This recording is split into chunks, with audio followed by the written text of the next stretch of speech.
రాహుల్ గారు. Madam, KCR TRS launch చేసినప్పుడు ఇది ఫక్తు రాజకీయ పార్టీ కాదు అని అన్నాడు. తర్వాత he said yes we are a political party.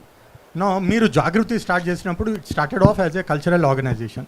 ఇప్పుడు మీరు it has escalated into a political party. No, this shows your party falls in a clear pattern within the family to develop two centers of power right in the bud. How do you react to this?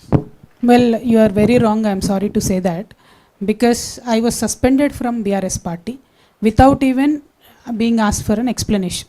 For any political party that is run under the Constitution of India, it is my democratic right to be at least given a show cause notice asking for whatever I have done or whatever I have commented or whatever reasons. See, there are other people right now, like Mr. XMLA, Mr. Rohit Reddy. He is in various cases. He is only been given a show cause notice. అంటే ఒక రాజ్యాంగబద్ధంగా నడిచేటటువంటి పార్టీలో ఎవరన్నా తప్పు చేసినారు అనుకుంటే suspend డైరెక్ట్గా చేయడం అన్నది కరెక్ట్ కాదు. పొలిటికల్ నోటీస్ ఇవ్వాల్సింది. ఇవాళ ఎక్స్ఎమ్మెల్యే రోహిత్ రెడ్డి గారి మీద రకరకాల ఆరోపణలు వస్తున్నాయి. ఆయనకు షో కాజ్ నోటీస్ ఇచ్చిర్రు. మరి నేను ఏం తప్పు చేసినా నాకు తెలియదు, నన్ను అయితే డైరెక్ట్గా సస్పెండ్ చేసిండ్రు. ఏ రోజైతే బీఆర్ఎస్ పార్టీ నన్ను సస్పెండ్ చేసిందో, ప్రజా జీవితంలో ఉండాలనుకునే ఒక వ్యక్తిగా నాకు తెలుసు ఈ రాష్ట్రంలో బీజేపీ ఎన్నటికీ మేలు చేయదు. నాకు తెలిసి ఈ రాష్ట్రంలో కాంగ్రెస్ ఎన్నటికీ మేలు చేయదు. ఎందుకంటే మొత్తం ఉన్న తెలంగాణ ఆంధ్రాలో కలిపిందే కాంగ్రెస్.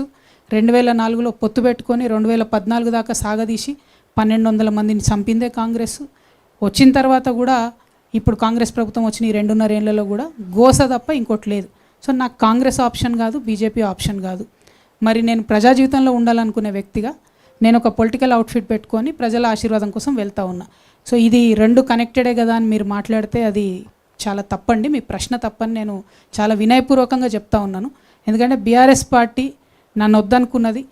నేను మాత్రం నా తెలంగాణ ప్రజల దగ్గరికి, కుటుంబ సభ్యుల దగ్గరికి వెళ్తున్నా. వాళ్ళు ఆదరిస్తారో మరి నన్ను ఏం చేస్తారో అది ప్రజల ఇష్టం, వారికే వదిలేస్తాను. Thank you.